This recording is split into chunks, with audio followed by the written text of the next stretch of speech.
Amados, quiero una vez más darles la bienvenida a esta porción de nuestro servicio de adoración. Vamos a adorar ahora al Señor con la predicación de su palabra. Hermanos, quiero invitarles a que consideremos seriamente lo que está a punto de suceder. Quiero invitarles a que consideremos que estamos a punto de recibir el mensaje de nuestro Señor. Dios mismo nos va a hablar en este momento. Ahora, déjeme explicarle, no estamos diciendo que esta es una revelación especial del Señor.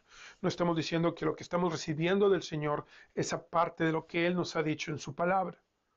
No, creemos que el Señor, utilizando su palabra, nos va a mostrar quién es Él y lo que Él hace, nos va a dar su mensaje en esta ocasión. Entonces, pero necesitamos considerar las implicaciones de esta verdad. Dios mismo nos va a hablar. El Señor, en su providencia, por su misericordia, por su compasión y su generosidad, ha preparado este mensaje para nosotros en esta ocasión. Tiene un propósito específico el Señor al darnos este mensaje específico para nosotros. Necesitamos también contemplar lo que ha sucedido en las últimas 3 semanas. No ha sido un tiempo fácil para nuestra iglesia. Hemos sufrido realmente, profundamente, no solamente por los casos de COVID-19 que se han dado en nuestra congregación, pero también y en especial ha sido algo doloroso. Hemos perdido a 2 amigos, hemos perdido a 2 personas que queríamos mucho, nuestro hermano Matt Davis y nuestra hermana Alicia. Ambos están ahora con el Señor, ambos han partido a la gloria. Nos entristece que no estén con nosotros, celebramos que están con el Señor, pero no deja de ser doloroso. Necesitamos entonces considerar todo esto, hermanos, a la luz del mensaje que nuestro Señor ha preparado para nosotros en esta ocasión. No se trata de mí, hermanos, de qué tan inteligente o qué tan buen predicador soy. No se trata de todas las herramientas que estamos utilizando para presentar el mensaje del Señor. Se trata de el poder de Dios, el Espíritu Santo, a través de uno de los medios de su gracia, que es la predicación de su palabra. Entonces, durante los siguientes minutos, quiero que pongamos todo esto junto, hermano, en nuestras mentes, en nuestros corazones, y que lo pongamos juntos al tratar de contestar esta pregunta que están en las pantallas. ¿Qué es lo que significa para nosotros prosperar? ¿Qué es lo que para cada uno de nosotros significa ser próspero? Necesitamos considerarlo, contemplar lo que realmente anhela nuestro corazón, considerar lo que nos dice el Señor, considerar la realidad de la vida. Hermanos, esta es la manera de vivir. No podemos ir por la vida pretendiendo que no es así, considerando medias verdades solamente. Entonces, abramos nuestras Biblias en el Salmo número 1. Voy a leer los primeros 3 versículos. Los voy a leer en inglés. En español van a estar presentados aquí en las pantallas. Le ruego que por favor siga la lectura de la palabra del Señor. Pero antes, hermanos, pidámosle a nuestro Dios que nos bendiga. Oremos entonces. Señor, te suplicamos que nos ayudes. Permítenos, Señor, adorarte bien ahora, que todo funcione bien, Señor, con la tecnología, con los planes que tenemos. Ayúdanos a honrarte.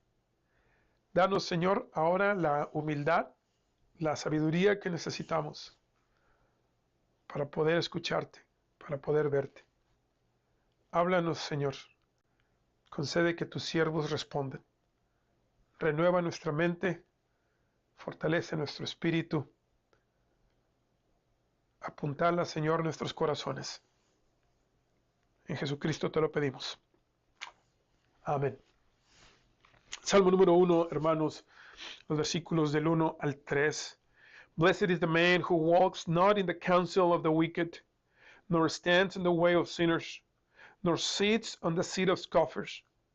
Verso 2. But his delight is in the law of the Lord, and on his law he meditates day and night. Versículo número 3. He is like a tree planted by streams of water that yields its fruit in its season, and its leaf does not wither. In all that he does, he prospers. Amados, la palabra de nuestro Señor. Quisiera empezar haciéndole una pregunta un tanto personal. ¿Cómo se siente usted o cómo se sintió mientras leíamos este pasaje? ¿Acaso existe en su corazón una resonancia, una atracción hacia la imagen que se está presentando aquí en el Salmo número 1? A pesar de que existe una gran diferencia en el lenguaje, en la cultura, las imágenes que se están utilizando en este pasaje, estoy seguro que todos resonamos con la idea principal. Estoy yo convencido de que todos anhelamos una vida semejante a la que está descrita en el pasaje. No creo que podamos encontrar a alguien que se levante en la mañana y diga, espero que este sea un día maldecido. Espero que al final del día pueda yo darme cuenta que fue un día maldecido. No creo, hermanos, que encontremos a alguien que diga, no quiero prosperar. No creo que, sin importar lo que usted crea sobre Dios, sobre el Dios Trino del universo, sobre la Biblia, sobre la iglesia, no creo que no estemos todos de acuerdo que estas imágenes descritas en el Salmo número 1, son algo deseable para nosotros.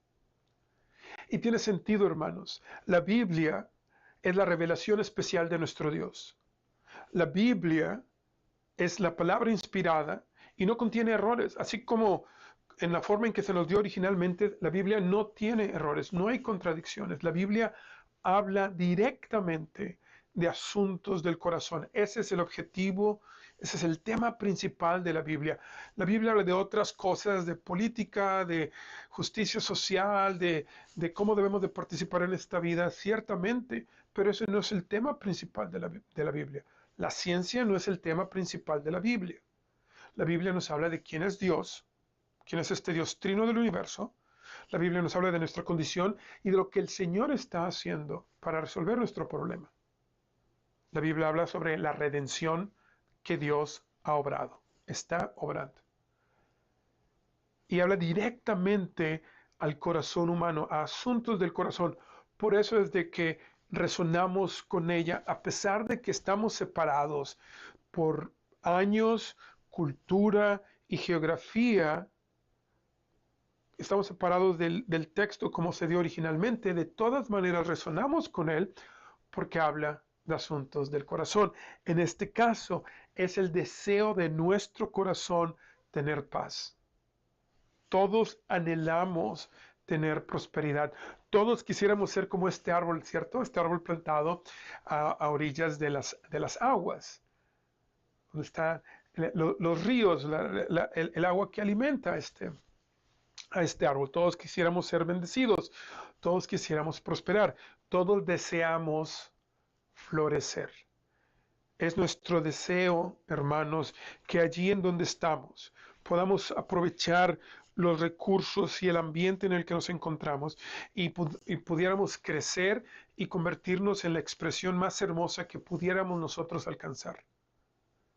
La expresión de nosotros mismos más hermosa que pudiéramos alcanzar. Todos deseamos florecer. Y cuando lo leemos aquí en el Salmo número 1, existe cierta atracción hacia lo que se está diciendo. Pero después encontramos, y también tenemos que reconocerlo, que hay un problema. Encontramos que tenemos un problema porque no se nos da, a pesar de que todos tenemos este deseo de florecer, también sabemos que todos tenemos, hay algo que no está funcionando y la Biblia lo menciona y lo describe y nos dice, es nuestro propio pecado. Aunque todos queremos florecer, realmente nos sentimos como la paja, como la hojarasca, las hojas secas que caen durante el invierno, por ejemplo. Las hojas se mueren, caen al piso, viene el viento y las lleva de un lado para otro y las hojas no pueden hacer nada, ¿cierto? Son llevadas de aquí para allá por el viento. Y así nos sentimos. Nos sentimos así porque deseamos florecer, pero no lo conseguimos. Deseamos florecer, pero no lo logramos y es debido a nuestro pecado. Y por eso nos sentimos así, como estas hojas que son llevadas de un lado para el otro por el viento. La paja que es llevada de un lado para otro por el viento. La hojarasca que es movida de aquí para allá. Es realmente, hermanos, un estado de frustración que todos, absolutamente todos, hemos experimentado o estamos experimentando. No importa qué tan adelante vaya usted en la carrera hacia conseguir la prosperidad, hacia conseguir el florecimiento que su corazón anhela, a lo mejor está muy adelantado comparado conmigo, por ejemplo. A lo mejor usted ha conseguido bastante y ha experimentado momentos de satisfacción, pero usted lo sabe. No es permanente. Sigue faltando algo. Algo parece que está quebrado, que no funciona. Y una vez más, ese es el resultado de nuestro propio pecado, de nuestra propia rebeldía. Y es un estado que yo constantemente lo he descrito como un estado de frustración. Queremos, pero no podemos. Deseamos, pero no alcanzamos. Y seguimos trabajando. Y trabajamos más y alcanzamos menos. Estamos atascados en el lodo. Y llega un momento en que es cansado seguir buscándolo. Ya estamos hartos de que queremos, pero no conseguimos. Si somos honestos, vamos a admitir que esta es una situación no solamente frustrante, es una situación sin esperanza. No hay manera de romper este ciclo. Queremos, no podemos, buscamos, pero no alcanzamos. Mantenemos nuestro pecado. Nuestro pecado es esta barrera que nosotros mismos hemos puesto, que no podemos franquear. Es infranqueable. No hay manera de darle vuelta o de pasar por encima. Es impregnable. Impugnable, tal vez es la otra palabra. No se puede. Y es una situación frustrante, también una situación de profunda desesperanza. No podemos hacerlo. Las muy buenas noticias son que nuestro Dios, Jehová de los ejércitos, el Dios vivo y verdadero, el Dios trino del universo, lo ha conseguido. Él ha roto este ciclo frustrante en el que nos encontramos. Nuestro Dios es accesible para nosotros. Nuestro Dios está disponible para nosotros. Eso celebramos en esta parte del año. Celebramos la Epifanía, el hecho de que Dios está allí, podemos verlo y podemos conocerlo. Y podemos verlo y conocerlo debido a su gracia, no porque no lo merezcamos, no porque nosotros hayamos hecho algo mejor que otras personas.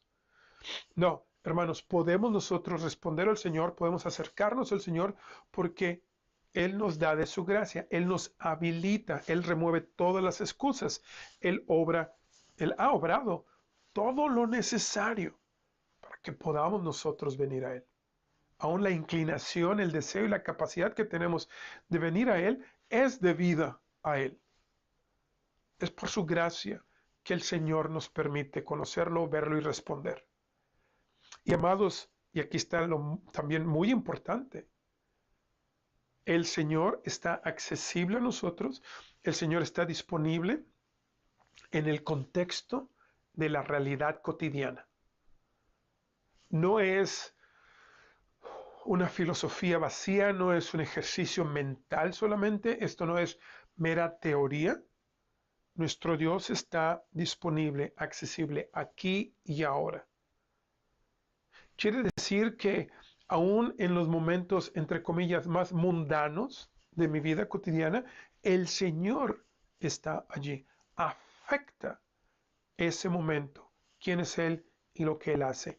Afecta aún el momento más, llamémosle, insignificante de mi vida. Y si está en mis momentos más insignificantes, va a estar en los momentos aún más grandes. El Señor está en la realidad, interviniendo. Para verificación solamente tenemos que ver la obra de nuestro Señor Jesucristo, la encarnación, el evento histórico que llamamos la encarnación. Dios mismo descendió, Dios mismo se sujetó a esta humillación voluntariamente para su gloria, para nuestro beneficio. Allí está, hermanos, la evidencia clara de que el Señor está accesible, perdón, disponible a nosotros por su gracia en el contexto de la realidad. Entonces, hermanos, podemos nosotros buscar este florecimiento. Hay una manera de sobrellevar, de vencer el pecado, y esa manera el Señor nos la ha provisto. Entonces, en este momento, mientras usted trabaja y trabaja duro, ¿cierto? Lo cual no tiene nada de malo, y al contrario, no nos asusta el trabajo duro. Al trabajar usted de manera dura para aumentar los deleites, aumentar cuánto duran esos deleites, aumentar la profundidad de esos deleites y minimizar los dolores, minimizar las tristezas. El texto de hoy, el mensaje de nuestro Señor es: consideremos a Jesucristo, contemplemos quién es esta persona, qué es lo que Él ha hecho. Nuestro Señor nos está diciendo que trabajar duro en búsqueda de este florecimiento, aparte de Jesucristo, no va a funcionar. Nuestra frustración va a continuar, nuestro pecado va a prevalecer.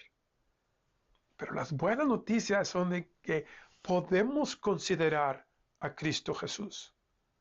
Podemos considerar quién es Él y lo que Él ha hecho, y podemos considerarlo en el contexto de la realidad, debido a su gracia, mientras continuamos nosotros buscando esta satisfacción, mientras buscamos nosotros el anhelo de nuestro corazón. Ahora, siendo sinceros, siendo honestos, considerar a Jesucristo, yo sé que nos están pidiendo demasiado. Yo sé que tenemos buenas razones, buenos motivos para no hacerlo. Yo sé que usted tiene buenos motivos para dudar de mí, dudar de la Biblia, dudar de la iglesia. Vemos todo lo que ha sucedido, todo lo que se nos ha dicho, no solamente recientemente, no en los eventos recientes en nuestro país, pero a través de la historia. ¿Cuántas veces la iglesia no ha fallado? ¿Cuántas veces no nos hemos dado cuenta que, y sale a la luz que en la iglesia los líderes son corruptos, son malandrines, son hipócritas? Eh, Recientemente, de seguro lo ha leído, hay una iglesia bastante famosa que está en medio de un gran problema debido a esto.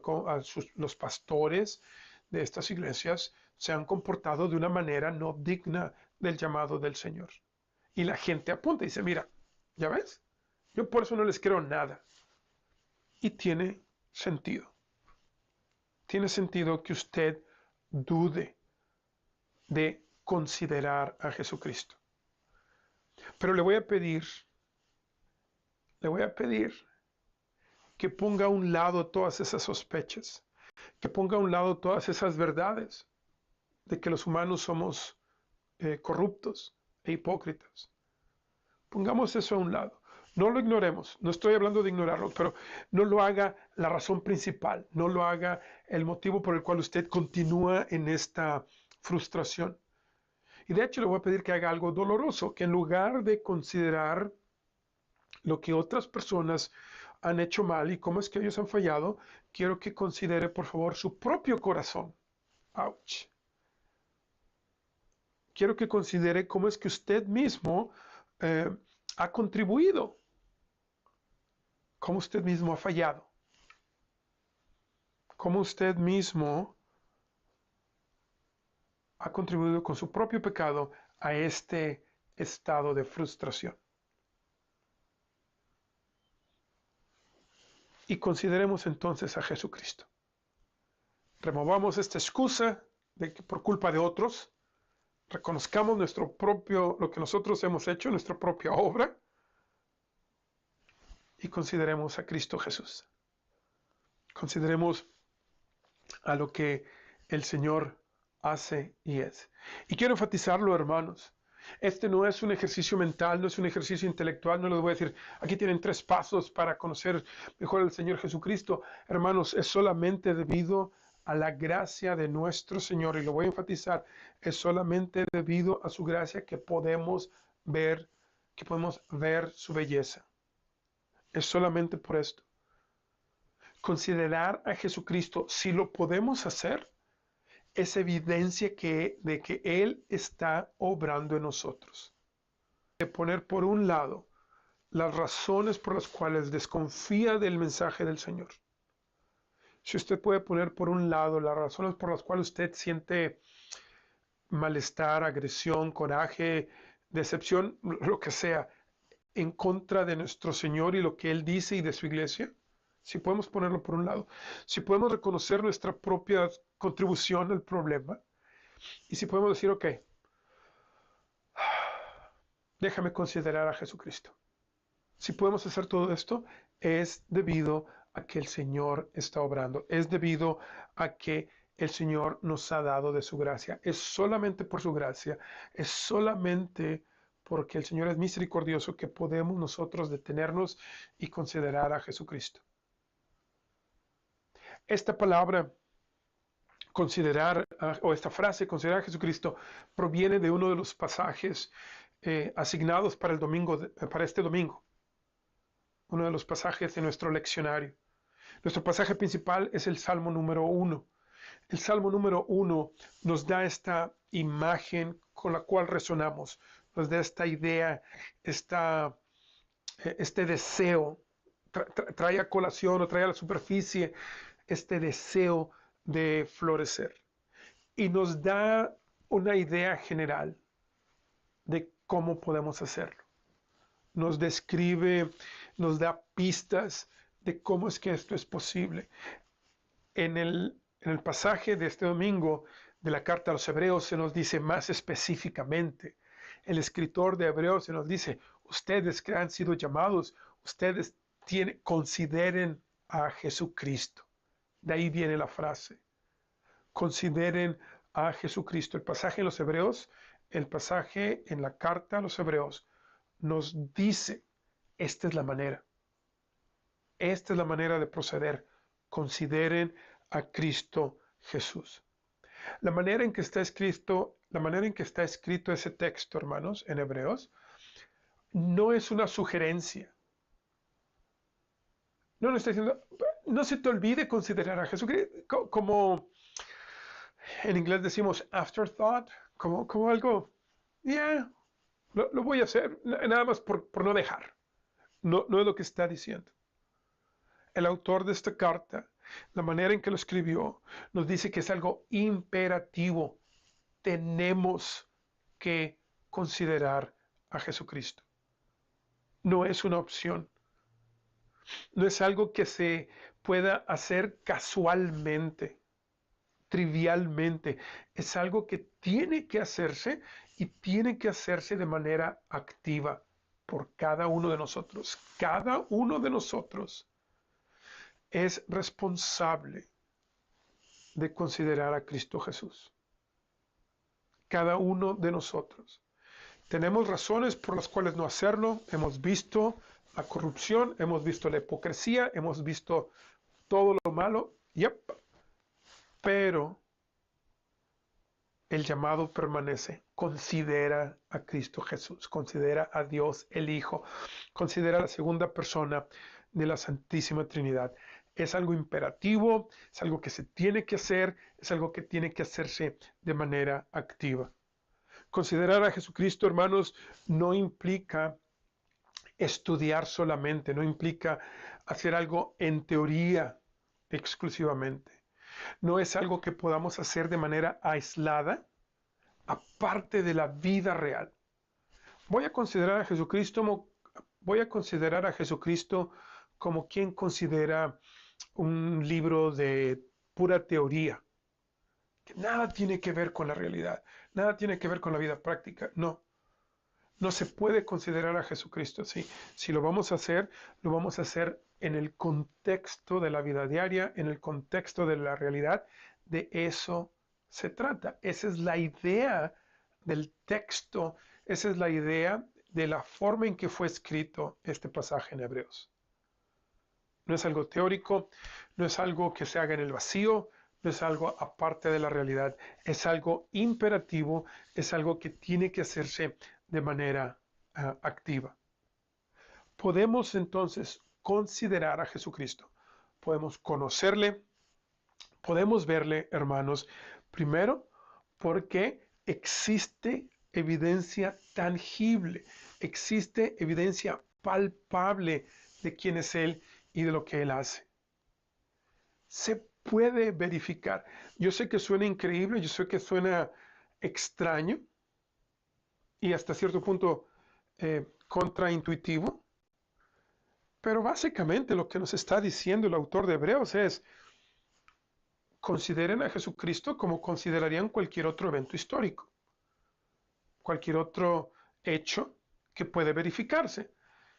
Podría yo aventurar que el autor de los Hebreos nos está diciendo: pueden utilizar el método científico para verificar lo que Jesucristo dice de él mismo. No se trata aquí de creer por creer, no se trata de la fe ciega, no se trata de nada de eso, no se trata de que la fe y los hechos están en contra. No, no es así. Nos invita el autor de los Hebreos a considerar a la segunda persona de la Santísima Trinidad porque existe evidencia tangible de quién es Él y lo que Él hace. Podemos nosotros ver, hermanos, voltear y ver a la historia universal, la historia del mundo, y ver claramente cómo el Señor ha intervenido, principalmente en el evento histórico de la encarnación. Realmente sucedió. Jesucristo realmente vino, realmente murió en una cruz, era una cruz de veras, como lo dice o lo dijo el pastor Francis Schaeffer. Si yo hubiera estado allí y hubiera pasado mi mano sobre la cruz de Jesucristo, me hubieran picado las astillas. Es real, realmente pasó. Podemos voltear y ver a la historia y ver cómo nuestro Dios ha intervenido en tiempo y en espacio. El Dios trino del universo, obrando redención para su gloria, para nuestro beneficio. Existe esta evidencia, puede verificarse, podemos voltear y ver a través de la historia, a través de la historia universal, ver cómo el Señor ha intervenido. Y si somos honestos, podemos voltear y ver a nuestra propia historia y vamos a poder ver que el Señor ha intervenido al menos en una ocasión.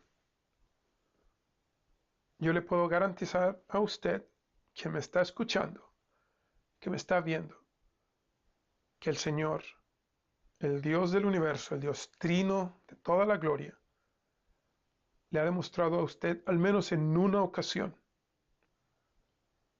que Él es real. Le ha dado evidencia tangible de su gloria, de su belleza. Yo estoy seguro de eso. Lo sé, hermanos, porque nuestro Dios lo promete. Y tal vez este momento sea esa evidencia. Tal vez si nunca antes había usted escuchado al Señor, lo está escuchando aquí y ahora. Podemos ver, podemos verificar la evidencia tangible de la persona y la obra de nuestro Dios, y por eso podemos considerarlo de, Este es nuestro Dios. Este es Jehová de los ejércitos. Este es Cristo Jesús.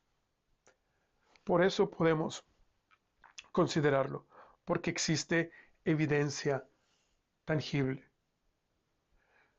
Pero la evidencia que Él nos da, las implicaciones de su belleza, hermanos, son más que hechos, son más que datos. Son hechos, ya, son reales, pero es mucho más que eso, porque en ocasiones, mi énfasis aquí, hermanos, es de que en ocasiones los hechos y los datos los vemos de manera impersonal, de manera fría, y el Señor no es así. Podemos nosotros considerar a Jesucristo por la comunión que Él nos da con Él mismo. Podemos nosotros considerar a nuestro Señor por su dulce, profunda, real intimidad que nos da en la comunión que Él asegura para nosotros. De regreso en nuestro pasaje, de regreso en el Salmo número 1. El Salmo número 1 termina diciendo, hablando sobre los malvados y los justos, en la última porción del Salmo, y dice, el Señor, o Jehová, conoce el camino de los justos. Es una buena traducción, Jehová conoce el camino de los justos, y aquí de lo que está hablando, hermanos, no es necesariamente de que Jehová lo conoce, pero no está hablando necesariamente aquí de que Jehová conoce los eventos de nuestra vida. Lo que nos está diciendo, o la idea que nos está presentando el salmista, es de la presencia íntima, cercana de nuestro Dios en nuestra vida cotidiana. El Señor conoce la manera en que tú eres. El Señor conoce los problemas que tú tienes en tu vida. El Señor conoce lo que significa ser tú, porque Él está allí contigo. Es esta relación íntima, cercana, profunda, esta comunión verdadera que el Señor provee, lo cual nos permite considerarlo. El Señor está aquí. No tengo ninguna otra manera para decirlo. No hay manera, hermanos, que yo pudiera convencerlos. Lo único que puedo decir es que el Dios Trino del universo está contigo, creyente. Jehová está contigo. No solamente a un lado, está en ti. Él conoce lo que está pasando en tu vida, porque Jehová está ahí contigo. Quisiera poder presentar, darles la paz que el Señor me ha dado, la satisfacción que el Señor me ha permitido tener. Quisiera poder compartir con ustedes para que juntos pudiéramos decir, como dice el apóstol, he aprendido a estar feliz en todo, en la abundancia y en la carencia. Todo lo puedo en Cristo que me fortalece. No pretendiendo que lo he conseguido de manera perfecta, sino que debido a su gracia continúo en esta batalla, pero yo sé lo que tengo y lo que soy en Cristo Jesús. Y hermanos, quisiera poder compartir con ustedes, dárselos esta satisfacción que Jehová me ha dado, al saber que Él está aquí, Él está conmigo, no estoy solo, Él conoce mi camino y puedo ver la evidencia, puedo voltear y ver la evidencia en la historia y en mi historia. Lo único que puedo decir, es, Jehová está contigo, cristiano, no estás solo. Y cuando contemplemos entonces de esta manera al Señor, vamos a prosperar. Considerando a Dios el Hijo de esta manera, esta promesa de que todo va a prosperar en nosotros es cierta. Déjeme explicárselo, por favor. La promesa no tiene que ver exclusivamente con el bienestar físico. No quiere decir que todo mundo vamos a estar bien financieramente. No es una promesa de que no va a haber dolor y lamento. Esa no es la promesa. Lo que se nos está prometiendo aquí es de que todo en la vida misma, el aquí y el ahora, va a ser para nuestro beneficio.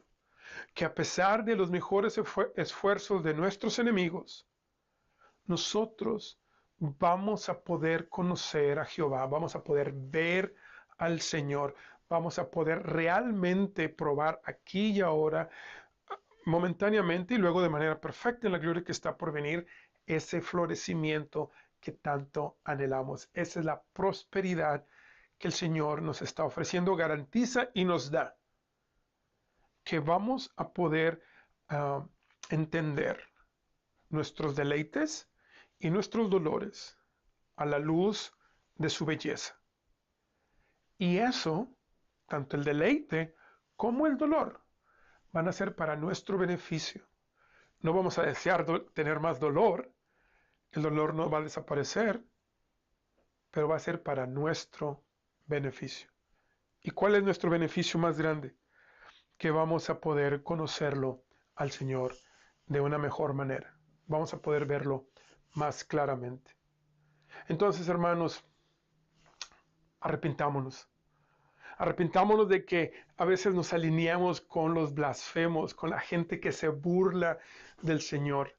Y yo sé, la palabra blasfemia es algo muy fuerte, ¿cierto? Y originalmente cuando hice esta parte, lo que está en la pantalla, la traducción decía con los burlones. Y es más o menos la idea que da en el Salmo número 1, pero en el texto en español, que es una buena traducción, dice los blasfemos. Y eso es lo que hacemos, hermanos, cuando decimos que Dios no es suficiente, cuando decimos que Él no está cerca, cuando decimos que su belleza no es evidente, o cuando actuamos de esta manera, estamos siendo blasfemos. Estamos denigrando al Señor, estamos burlándonos de lo que Él claramente dice en su palabra.